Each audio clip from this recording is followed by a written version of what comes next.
Redefining productivity. Work hard, don't stop, keep going. One more task, one more hour, one more box checked. For as long as I can remember, that was how I defined productivity. I measured my success each day based on how many items I crossed off the list, how long I cranked through work without taking a break, how much longer I worked than those around me. It was a testament to my strong work ethic, my determination, my drive, my dedication to my clients and my job. My behavior, my habits, were something of which to be proud.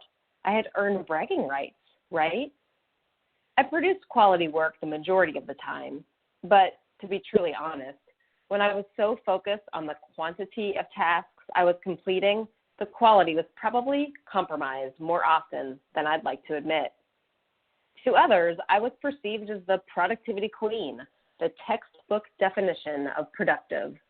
Since they saw me as highly productive, I reasoned I was doing it all right. In hindsight, I had it all wrong. I'm still learning, of course, but here's what I've learned so far.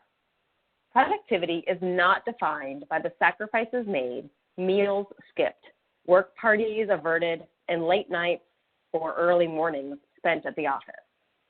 Productivity is not defined by the finished to-do list and the ratio of hours worked to tasks completed. Productivity is not quantity over quality. It has not been easy, but I have learned that productivity is eating the frog, starting and finishing the toughest and most important task of the day first. Productivity is tuning out the non-urgent, unimportant messages blowing up your phone and inbox. Productivity is defining my own urgent and important tasks for the day, not allowing others to do so. Productivity is working with clarity and focus for reasonable amounts of time with frequent mental and physical breaks to fuel my body and my mind. I'm still working on taking those lunch breaks. Old habits die hard.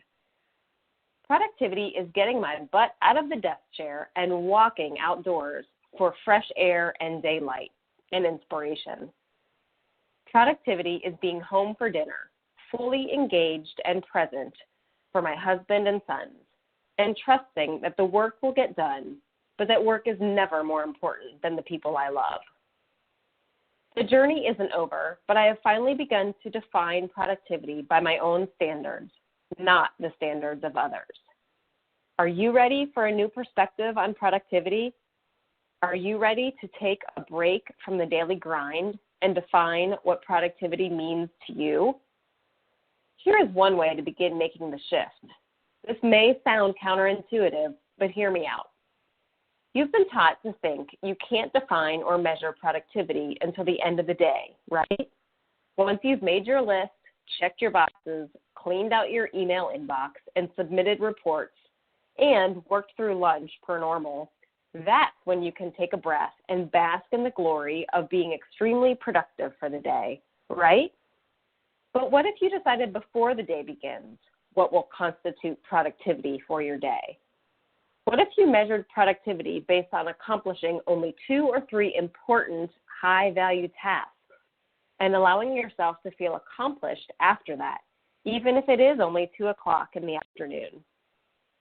What if your to-do list had fewer than 5 boxes to be checked, and once they were checked off, everything else you completed for the day was icing on the cake?